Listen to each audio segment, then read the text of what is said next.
ప్రభునందు ప్రియ దేవుని బిడ్డలారా, ఈ ఉదయకాల సమయంలో మీ అందరికీ కూడా ప్రత్యేకమైన వందనాలు, శుభాలు తెలియజేస్తున్నాం. మానుదిన ప్రార్థన కార్యక్రమం ద్వారా చాలామంది ఆధ్యాత్మికంగా బలపడుతున్నారని విశ్వాసంతో మేమందరం కూడా నమ్ముతున్నాం. మీ కొరకు అనుదినం ప్రార్థన చేస్తున్నాం. మరి మీరు లేచి ఉదయం ప్రార్థన చేసుకుంటున్నారా? కుటుంబ సమేతంగా బైబిల్ చదువుతున్నారా? కుటుంబ సమేతంగా మోకరిస్తున్నారా? మీ ఇల్లును ఒక దేవాలయంగా చేసుకోండి.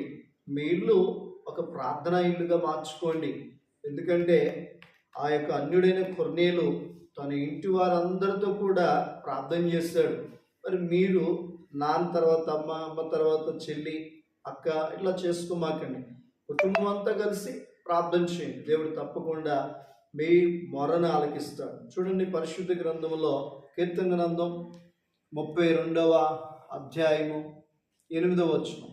నీకు ఉపదేశము చేసేదను, నీవు నడవలసిన మార్గమును నీకు బోధించదును, నీ మీద దృష్టి ఉంచి నీకు ఆలోచన చెప్పేదను.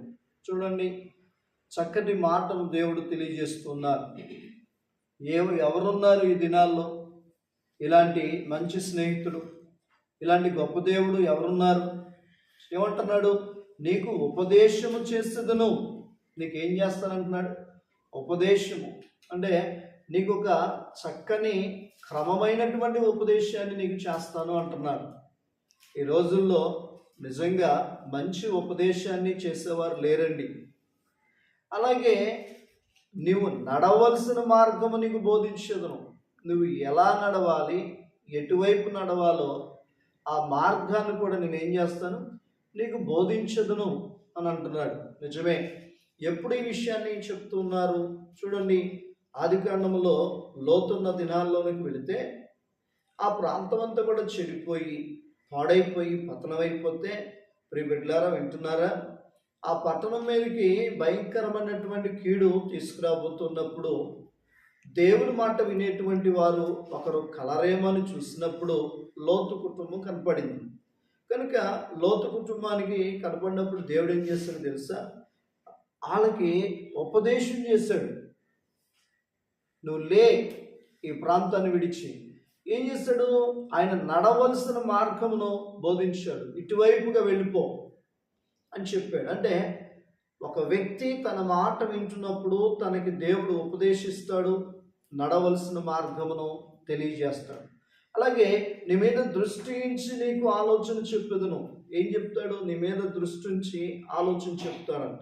చాలామంది ఈ లోకంలో చాలా ఆలోచన చెప్తారు, కానీ అవి ఎవరికి ఉపయోగపడవు. వారికే వారి నాశనం తెచ్చుకుంటారు.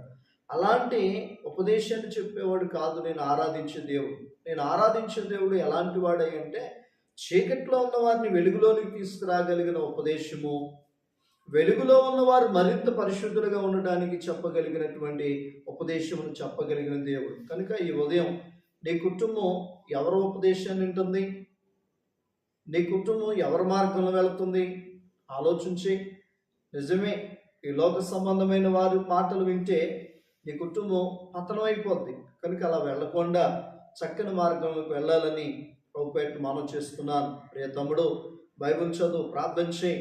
రోజు పాస్టర్ గారు ఎలాగే చెప్తారు అనుకుని వాయిదా వేస్తే రేపటి దినాన నువ్వే లెక్క చెప్పాల్సి వస్తుంది. కనుక కళ్ళు మూసుకుందాం, ప్రార్థన చేసుకుందాం. పరిశుద్ధుడా, ప్రేమ కలిగిన దేవా, ఉదయకాల సమయంలో అనుదిన ఇదిగో ప్రార్థన ద్వారా మాతో మాట్లాడుతున్నాం. రోజు చెప్తున్నా సావుకులు వింటలేదు. రోజు చెప్తున్నా కానీ వాక్యాన్ని యూట్యూబ్లో చూడలేని వారుగా ఉంటున్నాం. దయతో మమ్మల్ని క్షమించి మంచి ప్రార్థనా జీవితం దయచేయండి. మంచి మార్గమును మాకు నేర్పించి ఉన్నతమైన స్థితిలో ఉన్నతమైన ఇదిగో విధిగా ఎదగడానికి సహాయం చేయండి.